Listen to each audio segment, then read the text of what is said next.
Good morning everyone. Life স্টোরিজে আপনাদের সবাইকে welcome.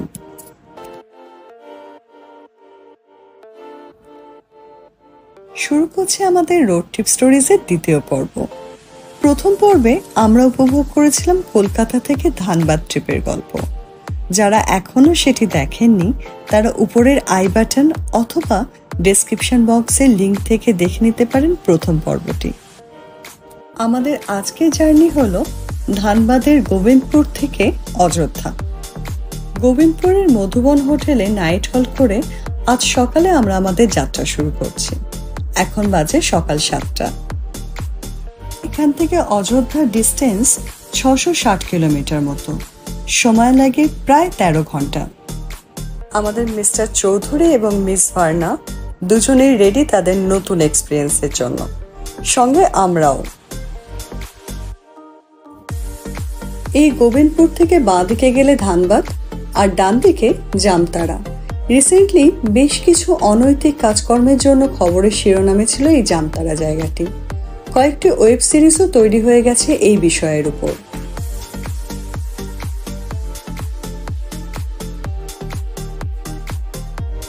আজকে আমরা 3টি স্টেটের উপর দিয়ে যাব: ঝাড়খণ্ড, বিহার এবং উত্তরপ্রদেশ।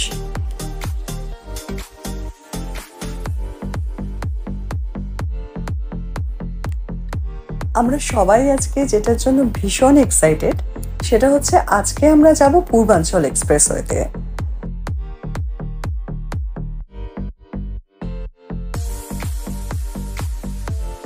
উত্তরপ্রদেশের এই নতুন এক্সপ্রেসওয়েটি তার রোড কন্ডিশনের জন্য ড্রাইভার্স প্যারাডাইস বলে বিখ্যাত।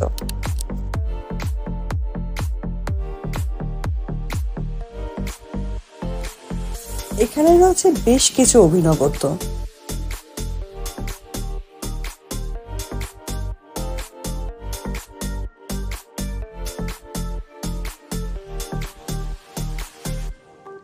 তবে সেই সব গল্প শুনবো আরো একটু পরে, যখন আমরা যাব পূর্বাঞ্চল এক্সপ্রেসওয়ের উপর দিয়ে। আপাতত চলুন উপভোগ করি চারপাশের প্রকৃতি।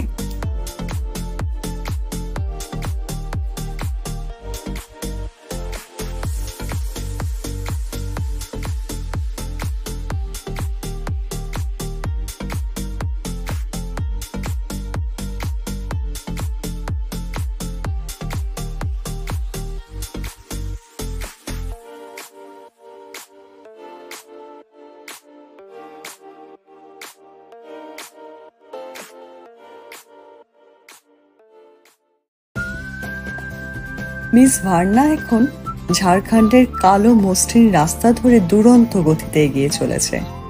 রাস্তার দুধারে আগুন লাল পলাশের সমারোহ যেন দোলের আগমনী বার্তা দিচ্ছে।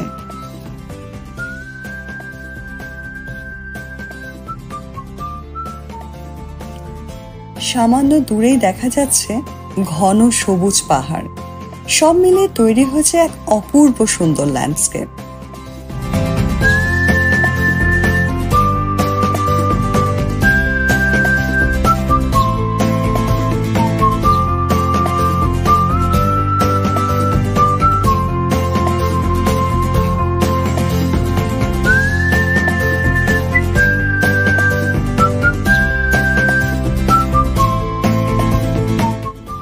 প্রকৃতির এই রূপ দেখে কি আর গাড়িতে বসে থাকা যায়? তাই গাড়ি পাশে দাঁড় করে অল্প একটু সময়ের জন্য হলেও নেমে পড়লাম। দু চোখ ভরে উপভোগ করলাম প্রকৃতিকে। আবার শুরু হলো যাত্রা।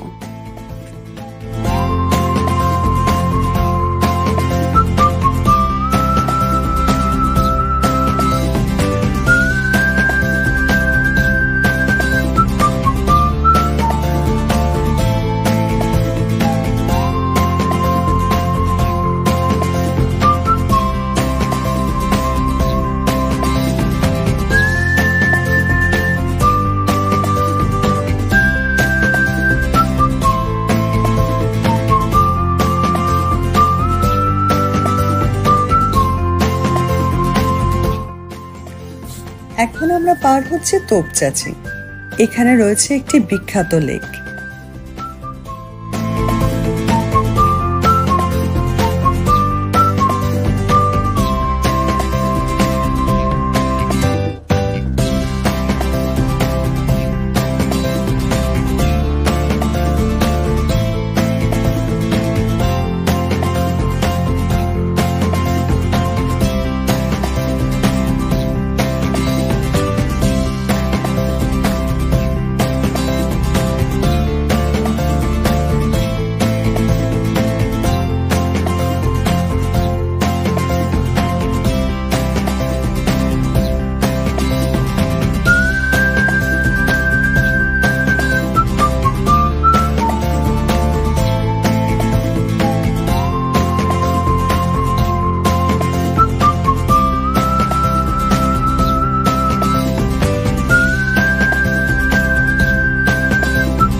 তোপচাচির কাছেই গাড়ি দাঁড় করিয়ে আমরা নিলাম টি ব্রেক, সঙ্গে বাড়ির বানানো কেক আর ফল দিয়ে সেরে নিলাম ব্রেকফাস্ট, কারণ সময় একদমই নষ্ট করা যাবে না।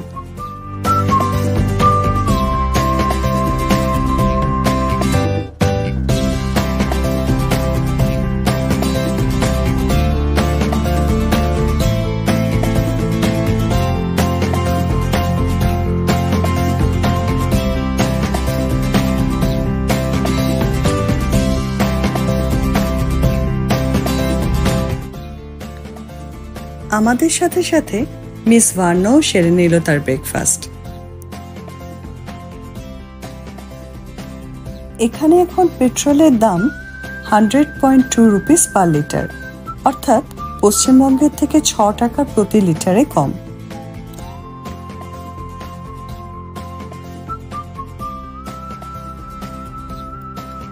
ভার্না এবং আমরা সবাই একটু রিচার্জ হতেই আবার শুরু হলো যাত্রা।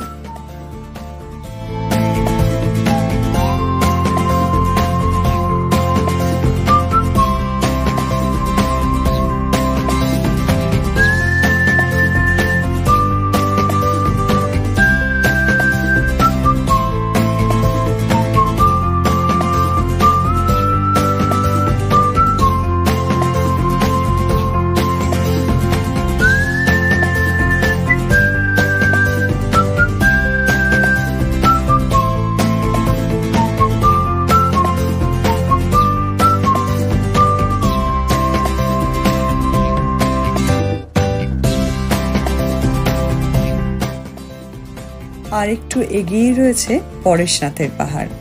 এই পাহাড়ের উপর পরেশনাথের মন্দির একটি দর্শনীয় স্থান। এই পুরো জায়গাটি হলো একটি ফরেস্ট রেঞ্জ।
রাস্তায় যেতে যেতেই চোখে পড়ল বিক্রি হচ্ছে আখের রস।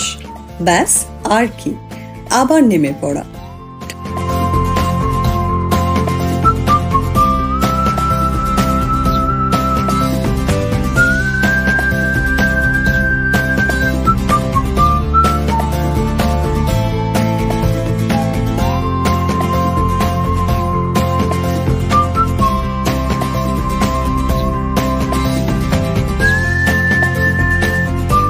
ঠান্ডা আখের রসে চুমুক দিতে একদম রিফ্রেশড। রোড ট্রিপের আসল মজা এটাই, যখন যেখানে ইচ্ছে হয় থেমে যাও, প্রকৃতির হোক বা খাবারের, রস আস্বাদন করে আবার চলা শুরু। যদিও এতে গন্তব্যে পৌঁছাতে একটু দেরি হয়ে যায়, কিন্তু জার্নির আনন্দ দ্বিগুণ হয়ে যায়। আপনারা কি বলেন?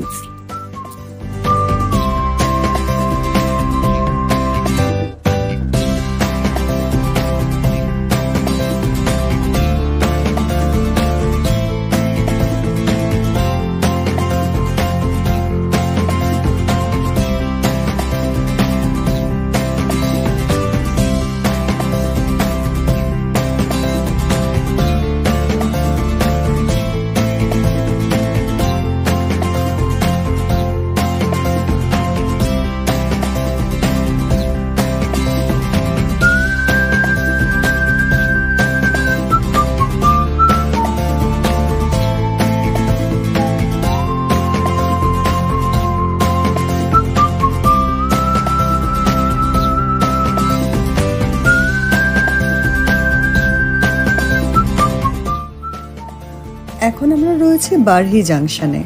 এখান থেকে ডান দিকে গেলে ঝুমরি তালাইয়া আর বাঁ দিকে গেলে হাজারিবাগ। প্রকৃতি প্রেমিকদের জন্য বেশ জনপ্রিয় এখানকার কয়েকটি স্পট।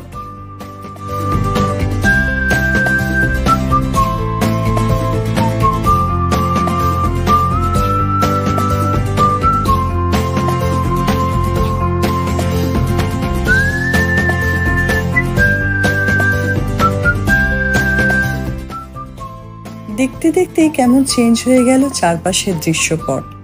পরপর সাজানো রয়েছে বেশ কয়েকটি মিষ্টির দোকান, আর প্রত্যেকটা দোকানে রয়েছে বেশ কিছু মাটির ভাঁড় বা মটকা। জায়গাটির নাম চৌপারন। এখানকার বিখ্যাত ক্ষীরমোহন মিষ্টিগুলি এই মটকায় করে বিক্রি করা হয়।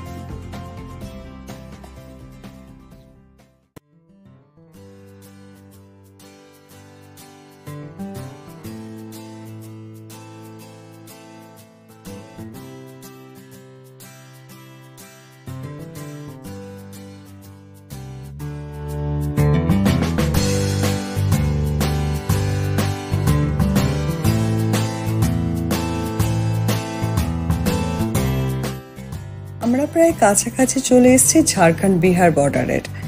এই চারদহ জাংশনটি পার করলেই আমরা ঢুকে যাব আমাদের ট্রিপের থার্ড স্টেট বিহারে। মিস ভার্না এখন চলেছে ফল্গু নদীর উপর দিয়ে।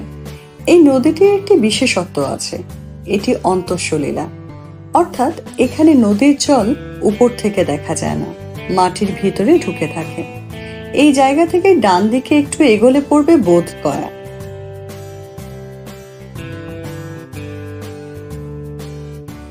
মিস ভার্না যখন আমাদেরকে সঙ্গে নিয়ে এগিয়ে চলেছে বিহারের শেরঘাটি পেরিয়ে ঔরঙ্গাবাদের দিকে, ব্যাকসিটে বসে আমাদের মিস মিঠি তার কোচিং ক্লাস চালাচ্ছে অতি বাধ্য দুজন স্টুডেন্টকে নিয়ে।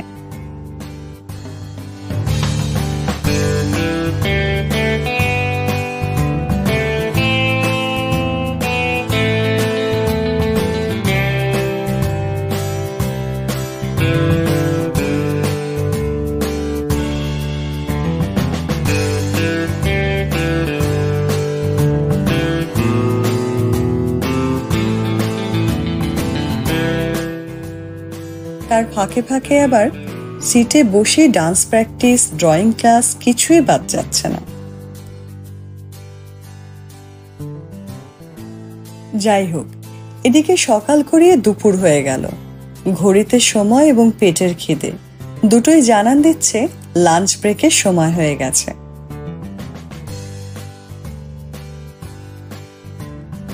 তাই ঔরঙ্গাবাদ ঢুকতেই রাস্তার উপরে জেকে রেস্তোরাঁটি দেখে আমরা নেমে গেলাম। গাড়ি পার্কিং এর বেশ ভালো ব্যবস্থা রয়েছে এখানে। আমরা অর্ডার দিয়েছিলাম ভেজ থালি। খাবার দিতে যদিও বা একটু দেরি করেছিল, তবে কোয়ালিটি ছিল বেশ ভালো।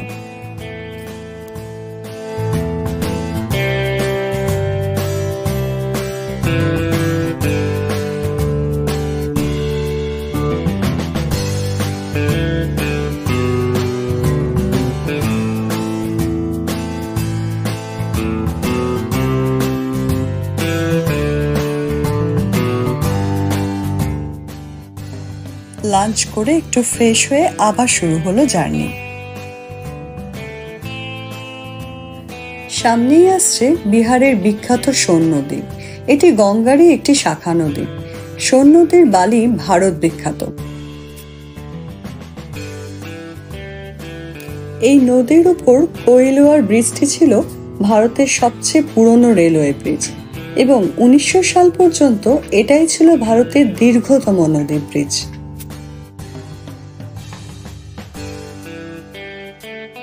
বেশ কিছু ড্যাম এবং হাইড্রো ইলেকট্রিক প্রজেক্টও রয়েছে এই নদীর উপরে।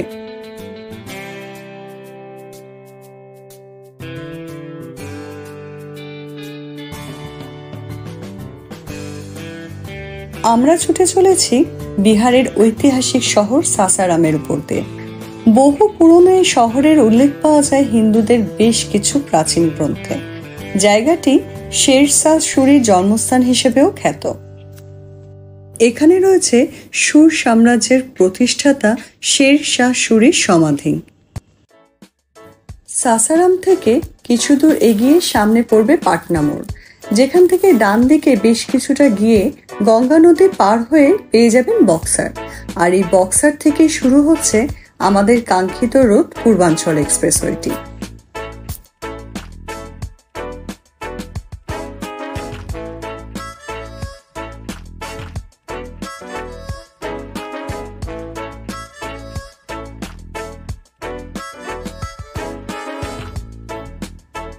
তবে গুগল ম্যাপ এখন আমাদের দেখাচ্ছে এই রাস্তা ধরেই আরো কিছুটা এগিয়ে গিয়ে মোহনিয়া টোল প্লাজা ক্রস করে ডান দিকের একটি রাস্তা। এখানে বলে রাখি, পূর্বাঞ্চলে ওঠার জন্য আরো একটি রাস্তা রয়েছে, যেটি এই রাস্তা থেকে বেশ কিছুটা এগিয়ে গিয়ে সৈয়দ রাজা মোড় থেকে ডান দিকের রাস্তাটি ধরলে পাওয়া যাবে।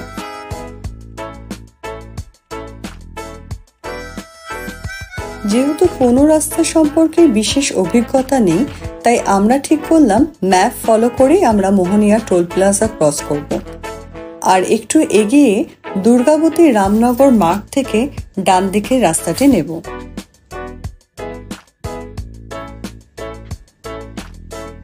তবে এই জায়গায় গিয়ে আমরা কিন্তু একটু বেশ কনফিউজড হয়ে গেলাম, কারণ এখানে ডান দিকে যাওয়ার মতো প্রপার কোনো কাট আউটও নেই আর না আছে কোনো ডিরেকশন। তাই এখানটা নিয়ে আমাদের বেশ একটু অসুবিধাতেই পড়তে হয়েছিল।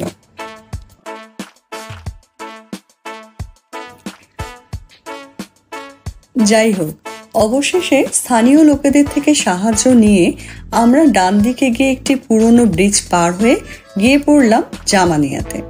জামানিয়া থেকে বেশ কিছুটা এগিয়ে পড়লাম গাজীপুরে।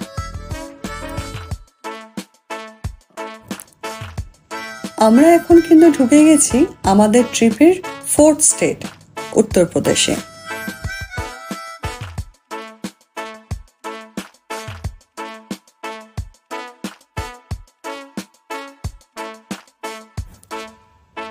দুর্গাবতী রামনগর থেকে এই পর্যন্ত এই রাস্তাটার ডিস্টেন্স হলো 80 কিলোমিটার মতো। সময় লাগে প্রায় 2.5 ঘন্টা। রাস্তাটি কিন্তু বেশ কনজেস্টেড এবং রাস্তায় ঢোকার এন্ট্রিটাও ঠিক ক্লিয়ার নয়। তাই আমরা বলবো পূর্বাঞ্চলে ওঠার জন্য এই রাস্তাটা অ্যাভয়েড করাই ভালো। গাজীপুর পার হয়ে রায়পুর ওয়াকপুর টোল প্লাজা থেকে এন্ট্রি নিয়ে অবশেষে আমরা উঠলাম পূর্বাঞ্চল এক্সপ্রেসওয়েতে। চলুন এবার দেখে নেওয়া যাক আমাদের সেই বহু কাঙ্ক্ষিত পূর্বাঞ্চল এক্সপ্রেসওয়ের রাতের সৌন্দর্য। উত্তরপ্রদেশের প্রায় 340 কিলোমিটার দীর্ঘ এই 6 লেনের এক্সপ্রেসওয়েটি বক্সার থেকে লখনউ পর্যন্ত বিস্তৃত। মোট 9টি জেলার উপর দিয়ে পাস করেছে এই রাস্তাটি। এই অ্যাক্সেস কন্ট্রোল এক্সপ্রেসওয়েতে রয়েছে 3.2 কিলোমিটার দীর্ঘ এয়ার স্ট্রিপ, যেখানে এমার্জেন্সি সিচুয়েশনে এয়ারক্রাফট নামানো যায়। পুরো রাস্তায় রয়েছে বেশ কিছু এন্ট্রি এবং এক্সিট পয়েন্ট। এখানে টোল চার্জ কাটা হয় এক্সিট পয়েন্টে। এন্ট্রি করার পরে গাড়ি কত কিলোমিটার রান করেছে সেটা হিসাব করে। প্রতি 100 কিলোমিটার অন্তর রয়েছে ফুড স্টল এবং ওয়াশরুম। যদিও অনেকেই এই রাস্তায় রাতে ড্রাইভ করতে বারণ করেন, তবে আমরা বলবো একটু সজাগ থেকে যদি ড্রাইভ করেন তাহলে কোনো অসুবিধা হবে না। আর রাতের পূর্বাঞ্চল এক্সপ্রেসওয়ের বিউটিটা সত্যিই অন্যরকম। তাই সম্ভব হলে একবারের জন্য অন্তত এই এক্সপিরিয়েন্সটা করার চেষ্টা করবেন।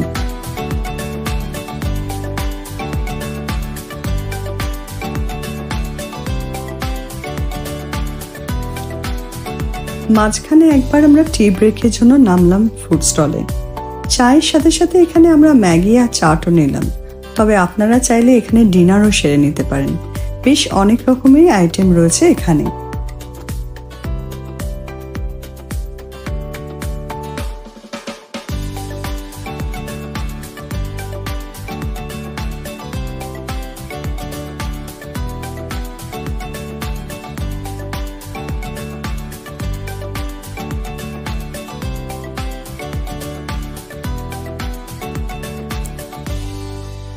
রাত এখন 9টা। টি ব্রেক সেরে বেরিয়ে পড়লাম অযোধ্যার উদ্দেশ্যে। রাস্তায় পড়ল আজমগড়। এখানে বেশ কিছু ভালো হোটেল রয়েছে, যদি কেউ চান তাহলে এখানেও নাইট স্টে করতে পারেন। আমরা আজমগড় পেরিয়ে সুলতানপুরে জাংশনে চলে এলাম। এখানে পূর্বাঞ্চল ছেড়ে আমরা ডান দিকে অযোধ্যার রাস্তা নেব। এই রাস্তা ধরে বেশ কিছুটা যাওয়ার পর আমরা পৌঁছলাম ফৈজাবাদে।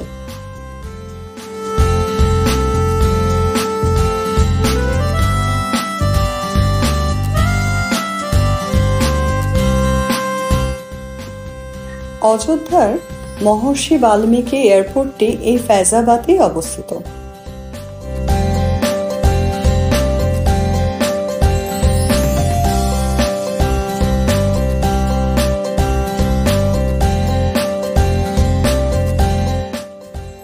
এয়ারপোর্টের ঠিক পাশেই আমাদের আজকের রাতের আস্তানা প্রতাপ হোমস্টে।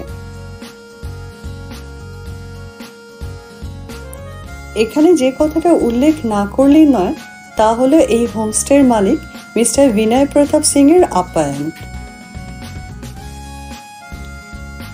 যে কোনো প্রয়োজনে যিনি সব সময় সাহায্যের হাত বাড়িয়ে রেখেছিলেন।